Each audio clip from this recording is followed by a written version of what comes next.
'Cause I'm back to life. Wake up the dead inside. Vision clear. And learn to live in a world so cold.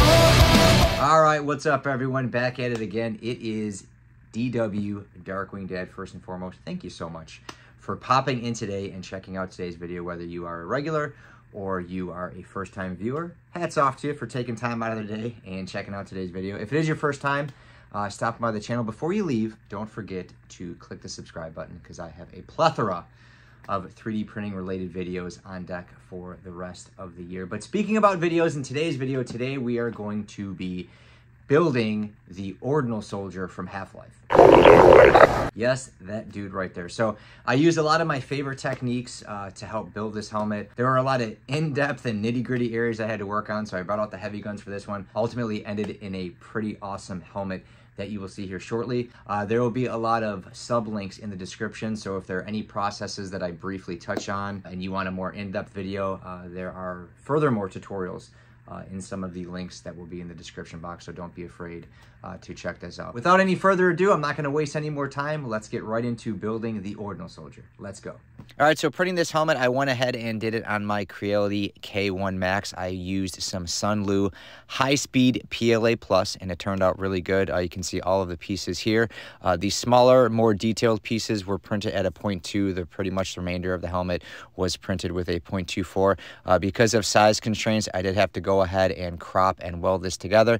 If you're looking for some plastic welding tips and tricks, go ahead and check out my latest video. But the first thing we had to work on here was knock down that seam where it was plastic welded together. So I went ahead and attacked that with both my palm sander and got the nitty-gritty areas by hand. After that, the weld was knocked down nice and smooth. So after it was to my liking, I went ahead and started to work on that seam. So we have to fill that seam over, and the best thing to use for that is, of course, going to be Bondo plastic metal. Again, I have a in-depth full tutorial on my plastic welding tips and tricks, so go ahead and check that out. But we had to go ahead and cover all the seams with the plastic metal. Also some areas that might have some nasty overhangs from supports and things like that. Let it dry for about 20-25 minutes, and then you can go ahead and get right into sanding.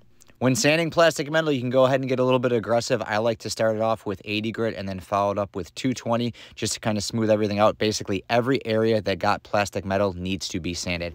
After that, we can go ahead and use glazing putty. There are going to be some small pinholes and sanding scratches and things like that, and that is the perfect thing to fill in using putty. So again, all the areas that had plastic metal, I went ahead and just applied glazing putty. After letting it sit for about 20 to 25 minutes, we can go ahead and sand it. It does not need a super aggressive sandpaper. I went ahead and used my palm sander on some of the bigger areas using 320, and then all the nitty-gritty and tight knit areas. Also use 320, taking a little bit more time to make sure all those nooks, crannies, and crevices are sanded down nice and smooth.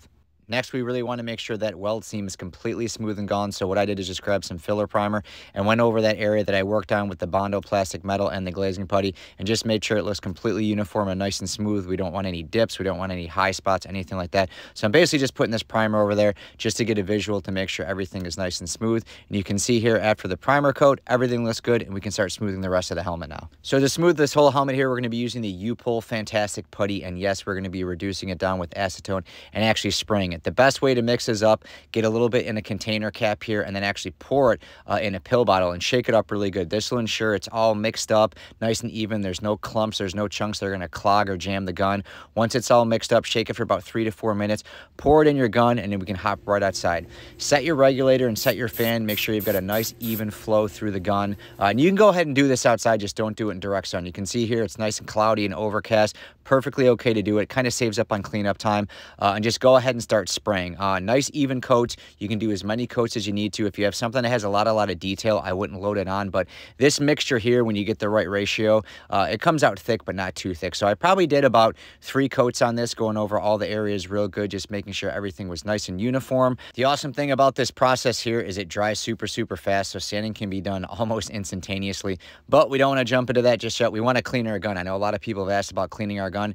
Just get some 3M gun cleaner, go ahead and spray it in, leave it hooked up to your compressor, and basically just spray it out of the tip until it comes out clear. This is what your reservoir should look like. The stuff on the high sides you can clean with the rag. Just make sure that there's nothing on the tip, and when there's a little bit of that gun cleaner in there, just spray it out. If it comes out clear, you're good to go.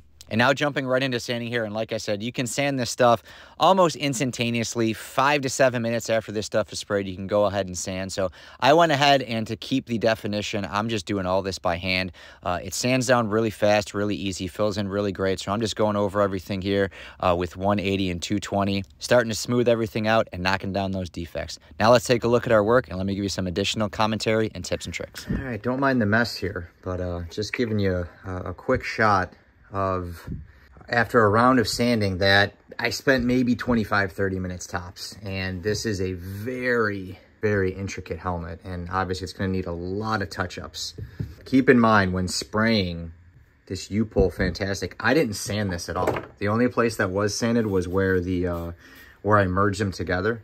Really smooth. These areas here, this should get filled in with some filler primer and some additional sanding. Some of these areas I just didn't sand that well, but the areas that I did, you know, you can see layer lines are just going away. So for not doing an initial sanding, holy cow. Some of these big areas here, I think there was like a partial clog or something. I was first printing with my K1 Max. I was doing it with the top closed, and found out the hard way that for a longer prints, you should really leave the top off, just because it ends up softening the filament, and it gets jammed in the direct drive there. So that'll be a pretty easy fix. The Upol Fantastic Putty, it works even better than the Bondo. You know, a couple coats here of a helmet that, like I said, not even sanded. It's just there's a lot of intricate areas that are going to take some time. But if you were doing something, you know, a little bit more simpler, like an Iron Man mask or something like that over there, I mean, this would be done in minutes. I see some of the defects here. I'm gonna start working on a little bit more of these areas,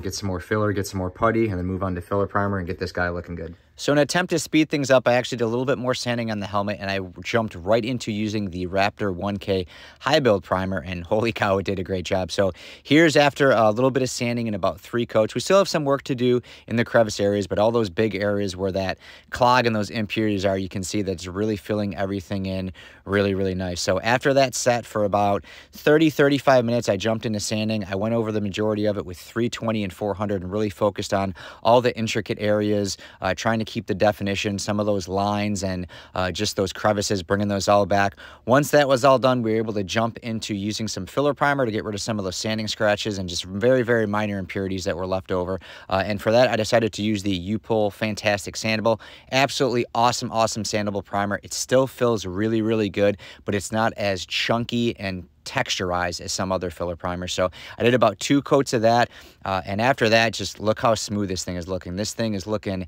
awesome. You know, there are a couple areas here that are going to need some touch-ups. So what I'm going to do here is I basically just let this sit for about 20-25 minutes. Then I went over the whole helmet really, really in depth with 400 grit.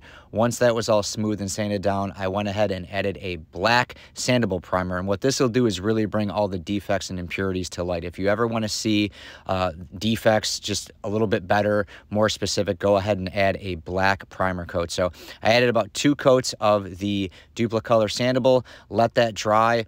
Once that was done, all the defects just set out a lot more, and I know what I needed to work on. So for that, I went back to my Upol Fantastic Putty, reduced it down with acetone, and you basically just touch those areas up with a small detail brush. So these are all the areas that just have just little impurities. Maybe it could be from supports, or maybe just areas that have minor layer lines that you couldn't get to. But every place where you see that tan dab, you just let that sit for about 15-20 minutes, went over it with 320 and 400. We'll see how the helmet looks in just a little bit.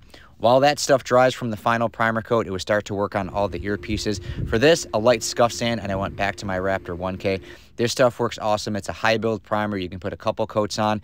It builds it up nice and thick, but not too thick. You can still keep all the definition and the integral properties of the pieces. You can kind of see here just how great they're looking just after about 2 rounds of putting some primer on and sanding. Didn't go crazy either. Again, just using 220 and 320. While these were drying here, I went back to my helmet here. This is after the final primer coat. This is after all those touch-ups and the final coat of black primer. We can see here just how great this helmet looks. All those areas, all those touch-ups that we did were really worthwhile. You can see that weld. You can't even tell it from the outside. That thing is completely filled in. So again, taking the time to do it right, not rushing work, letting things dry, using the right grits of sandpaper really will make your helmets come full circle and look awesome. This thing is looking great. Next was working on and weathering all of the earpieces and filters, and for this I like to use my torn masking tape method. What I do is just lay a satin gray down and then mask off the areas just to kind of make it look chipped, and then I did a kind of metallic gray silverish on top of it, and then when it was dry you just peel the masking tape off. It gives a really cool effect, it gives it more depth, definitely makes it look more realistic versus painting on top of it trying to mimic a chip. So pretty much went through and did all of that to all of the earpieces and filters. After you paint it, you only have to let it sit for maybe about 25-30 minutes, and then you can go ahead and pick and peel the tape off. You don't want to leave it on there too long. The glue and whatnot could affect the underlying paint, which if it did, it would probably look okay for this helmet, but you want to wait long but not too long. After I worked on those a little bit, I did the same process in the helmet because there's some areas that I want to have chips and kind of battle damage. So went ahead and painted all of these with the light tan and gray, and then once those sat long enough, probably about 2 hours, I went ahead and started masking them off just to go ahead and add that battle damage to it. Doing the remainder of the filters and the earpiece as well. Again, you want to wait somewhere around 2 hours to make sure your paint is completely dry before you put tape on it, but after you wait long enough and go ahead and do your masking and your weathering or whatever you do, go ahead and peel that off and everything should start coming to light. Once all these pieces here were dry and ready to go, we can start assembling and putting together what need be. This side earpiece here, once it's put together, looks pretty awesome. Looks nice and chipped and beat up here. All we have to do is a little bit of dry brushing and weathering, and it should be good to go. Continuing the same process with the helmet. Like I said, we did some areas where we did that ripped masking tape method. These are just additional layers that are going to match and correspond with the way that the Ordinal Soldier's helmet should look. So a lot of reverse taping, a lot of reverse masking. Again, I have a full tutorial on how to mask your 3D prints, how you should do it, how long you should wait. So please go ahead and check that video out if you want specifics.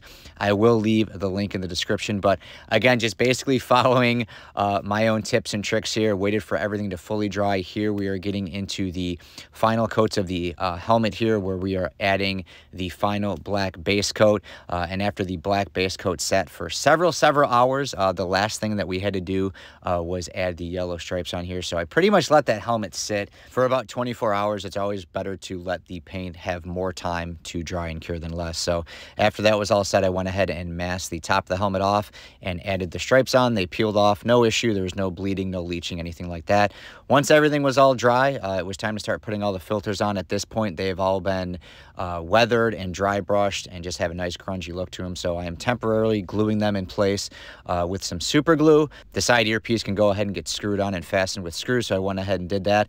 After all of those pieces were secured on and in place, I did go through and use my soldering iron and just plastic welded everything just for reinforcement. It's okay to use glue a little bit, but you don't want to rely on it totally. If you can do a plastic weld or something like that just to reinforce and make it more sturdy, I highly recommend it. So now we have a majority of the components installed and fastened in place. We can get a quick glimpse of the Ordinal helmet, and it's looking pretty good. Nice and weathered, nice and beat up, just kind of the look I was going for here. There's a couple other components that we do have to add, but so far so good on this helmet. The last thing that I had to smooth and kind of get knocked out here was this neck ring. I didn't go too crazy with this. I did a scuff sand with 220, relied heavily on my Raptor 1K, which did a great job of filling this in. Did 2 to 3 coats of that, sanded again with 220 and 320, added some filler primer, and it was good to go. Here you can see the neck ring all weathered and the leather piece attached to it. I decided to use purse magnets, not glue, because it is going to bend and flex when you wear it. So those are just very easily attached to the purse magnets. You can see I have them lined up on the inside of the helmet, so those just basically click in place and secure it right in. I use my magnetic reed switch to add some blue LEDs, which gives a really cool effect to the Ordinal Soldier. If you know him, he's got kind of these blue glowing eyes. For the eyes, I just use a clear piece of acrylic with a kind of dot matrix overlay. It matched really good and looks pretty close to exactly what he looks like in the video game there. So that's all set on the inside. Basically, the last thing to do here is when you're doing the purse magnet, like I said, they just click right into place, and this is really an awesome way to attach pieces of fabric and whatnot. Again, they're going to bend and they're going to flex. They're going to move over time. Glue, it's going to come loose, and it's probably just going to separate. With these purse magnets, they have a little bit of movement to them, and and a little bit of flexibility, so you can go ahead and put that on and you can see really makes the whole helmet, kind of brings it all together. Really looks great. Awesome thing with the purse magnets and the leather on there, you can still reach inside the helmet and activate that magnetic reed switch. So you can see here, you just kind of reach inside, feel the magnet, flip it down, and it turns all the lights on. And you can see even better here with the lights off, just how cool that looks. But I definitely think adding that effect there helps take this helmet to the next level. So that is pretty much it. And here, taking a final look at the Ordinal Soldier helmet, and not too shabby if I do say so myself. You know, I had never made this helmet before, so I was kind of going in blind. I didn't realize how much detailed work would go into it. But again, when you take that time to do all the things like I did, the masking and the dry brushing and the weathering, it really makes the helmet come to life. Always make sure you're putting that best effort in, and you will have helmets that look like this day in and day out. Now that I've given you the breakdown on my build, let me give you my final thoughts on this helmet and wrap this video up. All right, guys, well, there you have it. There is a look at my build of the Life Ordinal Soldier. Definitely a very in-depth and detailed piece. Like I said, this is the first time I ever made this helmet. Doing all of that weathering and grunging. A lot of times people think doing battle damage helmets are super easy and you can just kind of skip over steps and everything, but I actually find myself being more OCD with these helmets, and it's actually a lot more work to get that realistic, grungy, beaten up effect. Very happy with the way this helmet looked. The time and effort that I put in definitely resulted in a piece that I think looks as real as in the video game. And obviously, like I said, there were a lot of techniques that I used in this video to try to compact and shorten this one down. Make sure to check the description box here in this video. Every single thing that I've done on this helmet, I basically have a longer tutorial for. So if you guys do have any questions, don't be afraid to drop me a comment, but make sure to check out that description box because I have tutorials for each and every one of those things. That'll give you a step-by-step guide, walk you through it, and have your helmets looking like this in no time. Truth be told, as far as the video game goes, I have never played it. Probably about 2 years ago, I had somebody that wanted the Metro Cop commissioned, and I made that, and I was like, hey, this is pretty fun, and I kept making the Metro Cops, and now I have other people reaching out. I have no idea what the characters do other than bash heads in and cause chaos or cause order. Of course, let me know what you think. If you are a big Half-Life fan, how did this helmet turn out? Questions or comments on anything covered in the video, go ahead and drop me a comment in the comment section. You know I will hit you back. Of course, if you did like the video and you enjoyed the build, please go ahead and give me a thumbs up. If you are a 3D printing nut like I am and you enjoy all things 3D printing, cosplay, DIY, tutorial, product reviews, all the things in the 3D printing world, please go ahead and click the subscribe button and come back and see me. I have a long list of videos that I'm currently working on that you're not going to want to miss. So that is a wrap on this video, guys. Once again, thank you so much for stopping by. I do appreciate you taking time out of your day and watching this video. Don't forget to give me a thumbs up, drop me a comment, and click the subscribe button. Until the next video, it's DW out. Later. Learn to live in a world so cold.